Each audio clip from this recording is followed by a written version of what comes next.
اعوذ باللہ من الشیطان الرجیم بسم اللہ الرحمن الرحیم واتخذ اللہ ابراہیم خلیلا صدق اللہ العظیم وصدق رسولہ النبی الکریم ان اللہ وملائکتہ یصلون علی النبی یا ایہا الذین آمنوا صلوا علیہ وسلموا تسلیما اللہم صلی علی سیدنا و مولانا محمد معدن الجود والکرم وآلہ وبارک وسلم۔ تمام تعریفیں حمد و ثنا اللہ تعالیٰ جل مجدہ الکریم کے لیے۔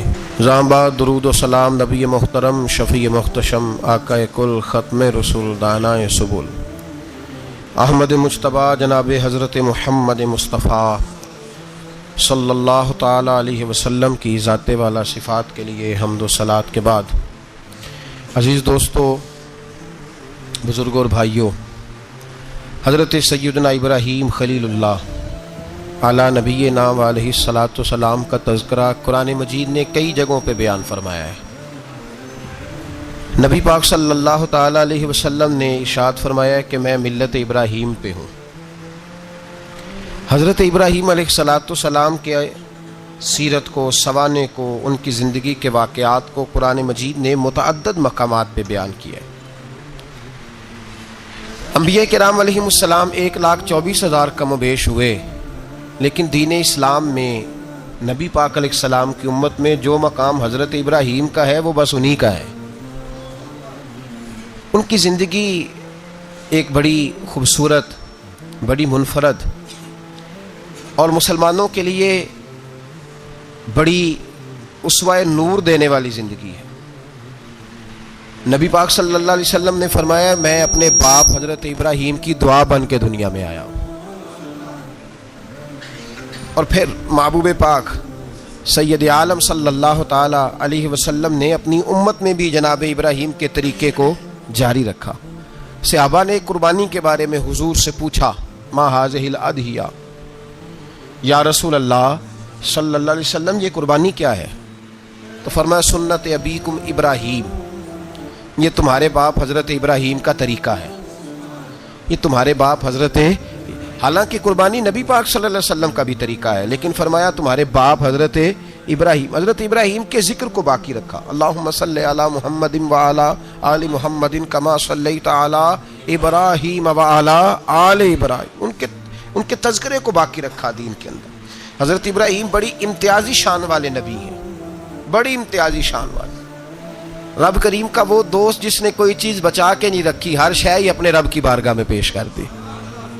چند چیزوں سے انسان کو بڑا پیار ہوتا ہے، گھر اسے بڑا پیارا ہوتا ہے۔ وہ بڑا خوبصورت ہوٹل، 5 سٹار ہوٹل میں رہا، وہ اسلام آباد گیا، کسی سفر پہ گیا تو بڑے اعلیٰ قسم کے اس کو کھانے ملے، بڑی چیزیں ملی، لیکن کبھی دائیں کروٹ کبھی بائیں کروٹ۔ تو ساتھ بیڈ پہ دوست تھا تو اس نے کہا صاحب سو جاؤ، تو اس نے کہا یار جو مزہ اپنے گھر میں سونے کا ہے وہ کسی اور جگہ تھوڑی ہے۔ گھر بڑا پیارا ہوتا ہے، انسان کو لگاؤ ہوتا ہے، جس بے تکلفی سے، سکون سے، آرام سے انسان اپنے گھر میں وقت بتاتا ہے کہیں اور مشکل ہو جاتا ہے۔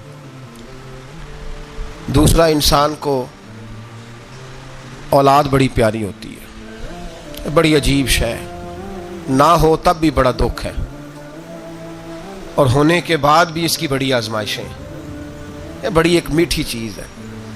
اولاد ایک بڑا عجیب سا میوہ ہے، پتہ نہیں یہ کس انجیکشن کا نام ہے کہ چھاتی پر چڑھ جائے تو اللہ سکون عطا فرما دیتا ہے، پتہ نہیں کس ٹھنڈی دولت کا نام رب کریم نے اولاد رکھا ہے، بڑی پیاری ہوتی ہے اولاد۔ پھر تیسری چیز انسان کی اپنی جان ہے، اور یہ اتنی قیمتی شے ہے کہ اللہ کریم نے فرمایا کہ اگر تیری گردن پہ کوئی آدمی پستول رکھ کے، تلوار تیرے گلے پہ رکھ کے کہے نا کہ رب کا انکار کر دے ورنہ مار دوں گا، تو فرمایا وقتی طور پہ میری ذات کا انکار کر پر جان بچا جا۔ اگر تو مرنے کے قریب ہو گیا ہے اور حرام شے کھائے بغیر تو بچ نہیں سکتا، مر جائے گا، تو فرمایا چل تو اس طرح کر حرام کھا کے جان بچا، پر جان بچانا فرض ہے، ضروری ہے۔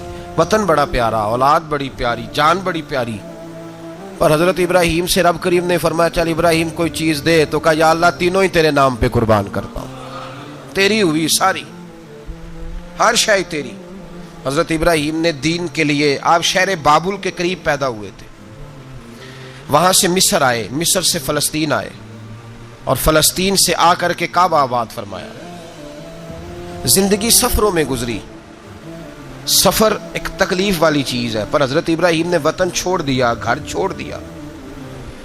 جان بڑی عزیز ہوتی ہے اصل میں نا، جب انسان جد و جہد کرتا ہے نا دین کے لیے، تو اس کے راستے میں بڑی چیزیں آتی ہیں، کبھی اولاد، کبھی گھر، کبھی باہر، کبھی حکومتیں، کبھی سیاستیں، کبھی چدراہٹیں، اس کے راستے میں بڑا کچھ آتا ہے اور اسے ہر چیز کو فیس کرنا پڑتا ہے۔ گھر کے اندر بھی جنگ ہوتی ہے اور گھر کے باہر بھی لڑائی ہوتی ہے، یہ آسان ہے ہی نہیں۔ ہم تو خیر ہتھیار چھوڑ کے پھینکنے والے لوگ ہیں، ہم بھولے بھالے لوگ ہیں، ہم کہتے ہیں میں نے تو کہا تھا مہندی نہ کرو، پر بیٹے نہیں مانے، بولے جو ہوئے۔ اسی طرح حالانکہ اگر وہ بیٹا کہے نا کہ ابا جی لاؤ زندگی میں سارا کچھ میرے نام کرو، تو پھر ہم بولے نہیں ہوتے، اور اس وقت ہم تیز ہوتے ہیں، کہتے ہیں یہ کیسے ہو سکتا ہے، ہاتھ کاٹ کے دے دوں۔ اس وقت نہیں، دین کے معاملے میں بولے ہوتے ہیں، بیٹا بد مذہب کے پاس جا رہا ہے تو اس وقت ہم بولے بھالے ہیں، کوئی عرض نہیں۔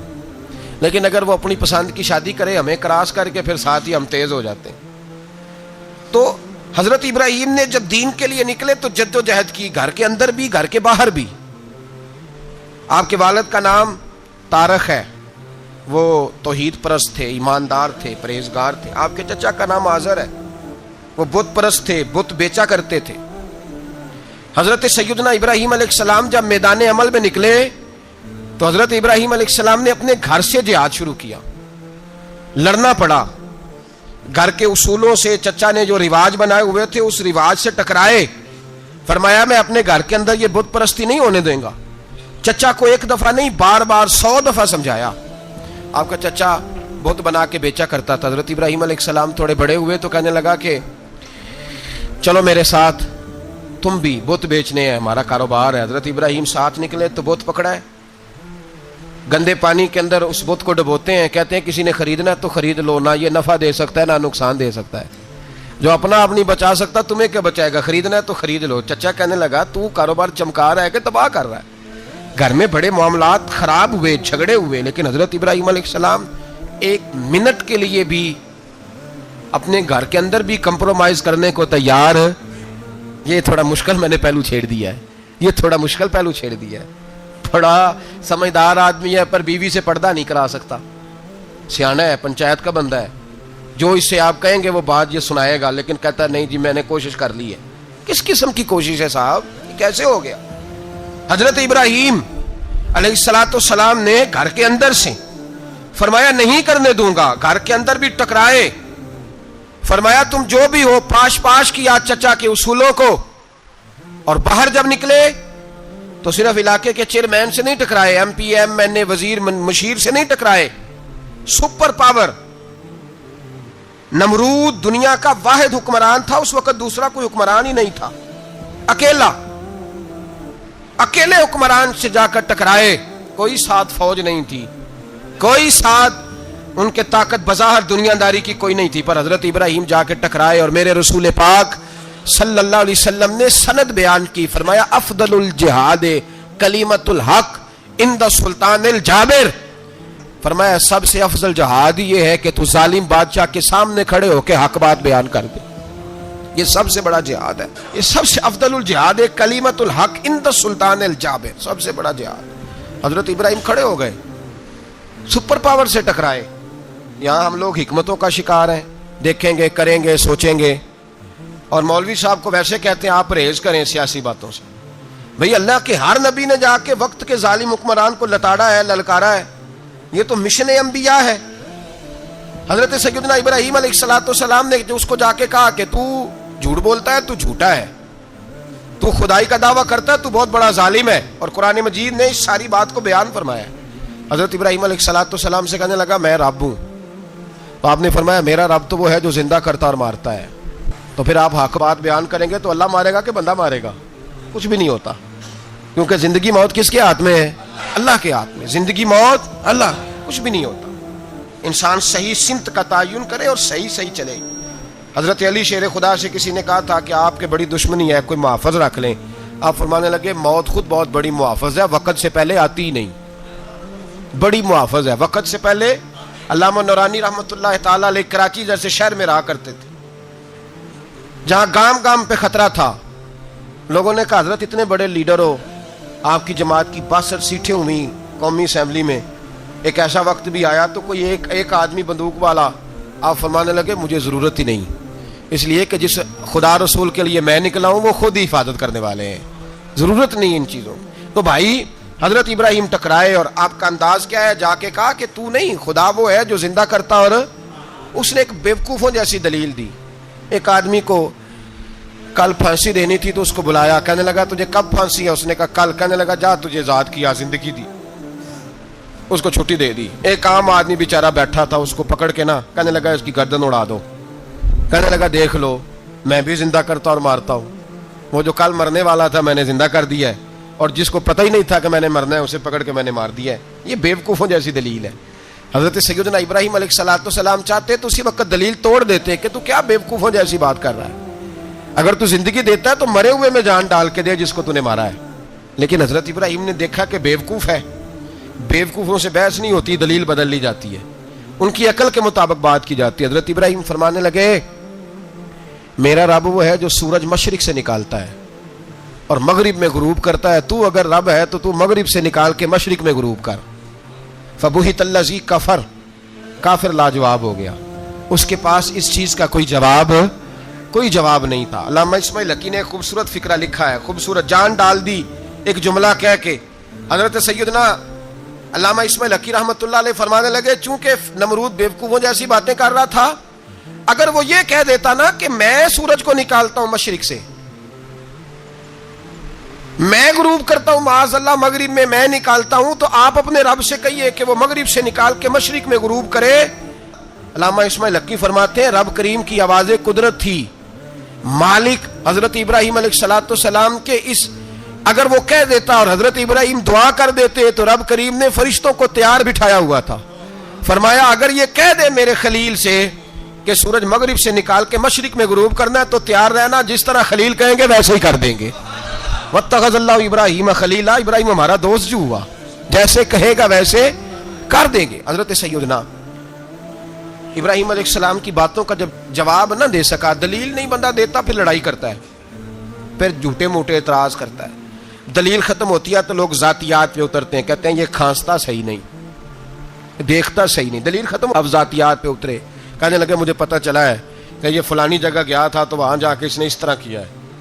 پھر لوگ ذاتیات پہ اترتے ہیں, جب دلیل کا جواب دلیل سے نہیں دے پاتے پھر ذاتیات پر اتر کر حملے کرتے ہیں. حضرت ابراہیم کے دلائل کا جواب نمرود نہ دے سکا تو کہنے لگا کہ اس کو آگ میں ڈال دو. قوم گئی ہوئی تھی ساری, آپ نے بات سنی ہوئی ہے, میں نے صرف اشارہ دینا ہے, میلے پہ تو حضرت سیدنا ابراہیم علیہ السلام نے سارے بت توڑ دیے, کلاڑا بڑے بت کی گردن پہ رکھا.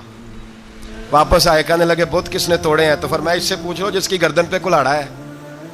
کہنے لگے یہ تو بول ہی نہیں سکتا. تو فرمانے لگے بڑے بیوقوف ہو جو بولتا ہی نہیں, سنتا ہی نہیں, اپنا آپ نہیں بچا سکتا, اس کی پوجا کرتے ہو. کہنے لگے پکڑو, دلیلیں ختم ہو گئی, اس کو آگ میں ڈالو. بہت بڑی حویلی 45 فٹ مربع پہ مشتمل ایک حویلی بنائی گئی اور 45 فٹ اونچی. مختلف روایات, علامہ اسماعیل حقی کہتے ہیں کہ 3 مہینے تک نمرود نے کہا کہ اس کے اندر لکڑیاں ڈالو. لوگ پوچھنے لگے کتنی دنیا جلانی ہے؟ کہنے لگا بندہ تو ایک جلانا ہے, پر بندہ بڑا تگڑا ہے, ایک بندہ. 3 مہینے لکڑیاں ڈالی گئیں. اور لوگوں کی جو تہمات ہوتی ہیں نا وہ بڑی عجیب ہوتی ہیں. تہمات میں نے بڑی تفصیل سے رمضان المبارک میں گفتگو کی تھی. بدشگونی, تہمات لوگ لیتے ہیں. اس وقت بھی لوگ تہمات کا شکار ہو گئے. عقیدہ بگڑ جاتا ہے تو وہ عجیب و غریب باتیں کرنے لگتا ہے. تہمات کا شکار ہو گئے. بیویاں نظر مانتی, میں بیمار ہوں, اگر صحیح ہو گئی تو اتنے میں لکڑی دوں گی حضرت ابراہیم کی آگ جلانے کے لیے. ایک عورت لے کے جا رہی ہے لکڑیاں, تو ایک نیک دل آدمی نے اس سے پوچھا کہاں جا رہی ہو؟ کہنے لگی میں نے منت مانی تھی تو حضرت ابراہیم علیہ السلام کو معاذ اللہ جلانے کے لیے لکڑیاں لے کے جا رہی ہوں. تو وہ رب کریم کے بندے کہنے لگے تو ڈھونڈتی رہے گی, تجھے وہ جگہ ملے گی نہیں. وہ بی بی کئی مہینے گھومتی رہی, جگہ ہی نہیں ملی جہاں لکڑیاں ڈالنی, ماری گئی. تہمات کا شکار ہوئے بہت سارے لوگ. تہمات کا بھائی, تہمات دین کے اندر منع ہے, تہمات دین میں کوئی نظر ماننا، کوئی کسی بزرگ کے مزار پہ جا کے سال ثواب کے لیے کوئی چیز ماننا، یہ تو درست ہوا، لیکن غیر شرعی نظریں مان لینا کہ میں آگ کے گرد چکر لگاؤں گا، میں جناب وہاں جا کے یہ والا تماشا کروں گا، میں دھاگا باندھوں گا، میں رسا کاٹوں گا، میں وہاں گندے حوض سے پانی پیوں گا، ان کی شریعت اجازت، یہ توہمات ہیں، بدشگونی ہے، دین میں ان کی کوئی گنجائش۔ آپ نظر ماننے سے پہلے بھی کسی عالم سے رابطہ کریں کہ میں منت مانگنے لگاؤں تو کیسے ماننی چاہیے، اس کا طریقہ پوچھیں، ایسے ہی غلط چیز کی منت تھوڑی مان لی جائے گی۔ بہرحال آمدام برسر مطلب حضرت ابراہیم کے لیے آگ جلائی گئی، 45 فٹ اونچی آگ ہے، پرندہ بھی اوپر سے گزرتا ہے تو نیچے گر جاتا ہے جل کے، اتنے دن لگا کے آگ جلائی گئی۔ اب حضرت ابراہیم کو جلایا جانے لگا ہے۔ یہاں تو موجیں ہے نا، جو کسی ادارے کا سربراہ ہے اس کے لیے موج ہے، کسی جگہ آفیسر بن گیا تو موج ہے، پیر صاحب کے لیے موج ہے، علامہ صاحب کے لیے موج ہے، خطیب صاحب کے لیے موج ہے۔ جلنا کس کو پڑتا ہے؟ وہاں کوئی نہیں رہا اللہ ماشاءاللہ، وہ لوگ گزر گئے جو تکلیفیں سہ کے کام کرتے تھے، گزر گیا زمانہ۔ حضرت سیدنا ابراہیم علیہ السلام کو جلایا جانے لگا ہے تو اب اتنی بڑی آگ ہے تو ڈالے کیسے؟ شیطان نے تجویز دی کہ منجنیق بناؤ، منجنیق، بڑے بڑے بانس باندھ کے ان کے نیچے رسا باندھو، وہ جس طرح جھولنے کے لیے جھولا بنایا جاتا ہے اس طرح ایک منجنیق پرانے زمانے میں اس میں پتھر رکھ کے پھینکے جاتے تھے دشمنوں پہ، وہ منجنیق بنائی گئی کہ دور سے حضرت ابراہیم کو پھینکیں گے، ہاتھ حضرت ابراہیم کے باندھ دیے، پاؤں مبارک باندھ دیے، پوری زمین پہ ایک نام لینے والا خدا کا، اور اس کو آج رسیوں میں جکڑا ہوا ہے۔ جب پھینکا جانے لگا نا آگ میں، حوریں رونے لگی، فرشتے تڑپنے لگے، اے اللہ یہ کیا ہونے لگا ہے، ایک تیرا خلیل اور وہ بھی آگ میں۔ فرمایا جاؤ جا کے اس سے کہو اگر تمہاری مدد لیتا ہے تو اسے بچاؤ۔ ہوا کا فرشتہ آیا، کہا ابراہیم اگر تو کہے، او بھائی ان چیزوں کو کہانی سمجھ کے نہ سنا کریں، یہ داستان نہیں، یہ وہ طریقے ہیں جو ہمارے رسول نے ہمیں اپنانے کا حکم ارشاد فرمایا ہے، جو عقیدے، یہ وہ نظریات ہیں جو ہمیں اوڑھنے کو کہا گیا، اپنے رب کریم کی رضا پہ راضی رہنے کے یہ وہ خوبصورت مواقع ہیں صوفیاء نے جن کو بنا کر سمجھا کر ہم تک پہنچایا ہے۔ یہ ہے اہل طریقت کی باتیں، وہ کہتے ہیں یار جس حال میں رکھے راضی رہنا ہے۔ حضرت ابراہیم علیہ السلام کو پھینکا جا رہا ہے، فرشتہ آیا، اے اللہ کے خلیل اگر حکم دو تو اتنی ہوا چلاؤں کہ نمرودی جل جائے سارے، آگ ان پہ پھینک دی جائے۔ آپ نے فرمایا تو جا، تجھ سے مجھے کوئی کام نہیں۔ تھوڑی دیر کے بعد پانی کا فرشتہ آیا، کہا حضور اتنی بارش برساؤں گا کہ آگ بجھ جائے گی۔ فرمایا تو جا، تجھ سے کوئی کام نہیں۔ اب جب منجنیق میں رکھ دیے گئے، آگ میں جانے کا لمحہ ہے، تیاری ہے، حضرت جبریل امین حاضر خدمت ہوئے، کہا ابراہیم کوئی حاجت؟ فرمایا تجھ سے کوئی نہیں۔ کہا چلو مجھ سے نہیں تو رب کریم سے ہی بات کر لو، مجھے پتا ہے میں چھوٹا ہوں، آپ مجھ سے مدد کیوں لوگے، رب کریم سے ہی بات کر لیں۔ تو حضرت ابراہیم کہنے لگے جبریل یہ بتا، رب کو نہیں پتا اس کا خلیل کس حال میں ہے، اسے نہیں پتا میں کس حال میں ہوں، میرے ہاتھ بندھے ہیں، پیر بندھے ہیں آگ میں، اسے نہیں پتا، بتایا تو اسے جاتا ہے جسے خبر نہ ہو، تو اگر اسے پتا ہے تو اگر وہ جلانے پہ راضی ہے تو میں بھی جلنے کو تیار ہوں، میں تیار ہوں، میں تیار ہوں، اسے کہو ٹھیک ہے۔ حضرت سیدنا ابراہیم علیہ السلام کو منجنیق میں ڈال کے جو پھینکا آگ میں، یا نار کونی بردم و سلاما علی ابراہیم، اللہ نے فرمایا اے آگ میرے ابراہیم پہ ٹھنڈی بھی ہو جا اور سلامتی والی بھی ہو جا۔ حضرت ابراہیم کو 2 فرشتوں نے بٹھا دیا زمین پہ، پھول کھلے ہیں، کونپلیں مہک رہی ہیں، کلیاں خوشبو دے رہی ہیں، حضرت ابراہیم نے سر سجدے میں رکھ دیا، سبحان اللہ والحمد للہ ولا الہ الا اللہ واللہ اکبر۔ حضرت ابراہیم اللہ کی تسبیح پڑھنے لگے، رب کریم کا شکر بجا لانے لگے، نکلے وہاں سے، کچھ دن گزر گئے، نکلے، حکم ہو گیا ابراہیم علاقہ چھوڑ دو۔ حضرت ابراہیم علیہ السلام وہاں سے نکل کے مصر آئے، چچا کے پاس ٹھہرے، انہوں نے اپنی بیٹی جناب سارہ کا نکاح کر دیا۔ کچھ آگے بڑھے تو ایک ظالم بادشاہ سے ٹکرائے، اس نے ایک شہزادی، ایک بادشاہ کی بیٹی قید کی ہوئی تھی، جناب ہاجرہ نام تھا، ان کو قید سے چھڑا کے ساتھ لائے، حضرت لوط علیہ السلام بھی ساتھ، یہ 4 لوگوں کا قافلہ چلا، فلسطین میں جا کے پڑاؤ ڈالا، گھر بار چھوڑا، تبلیغ شروع ہوئی۔ حضرت ابراہیم کے گھر میں 2 خواتین ہیں، ایک آپ کی بیوی ہیں، ایک حضرت ہاجرہ ہیں، اولاد کوئی نہیں، بڑا میوہ میٹھا، گھر وہی آباد ہوتا ہے جس میں بچے روتے ہیں، گھر ہوتا ہی وہ ہے جس میں بچوں کی چنچناہٹ ہوتی ہے، بھن بھناہٹ ہوتی ہے۔ حضرت ابراہیم نے ایک بچہ روتے ہوئے دیکھا تو آنکھوں میں آنسو آئے، کہنے لگے ربی حب لی من الصالحین، یا اللہ مجھے بھی نیک اولاد عطا کر دے۔ حضرت سارہ نے سن لیا، کہنے لگی ابراہیم شاید میرے بطن سے تو آپ کو نصیب نہیں،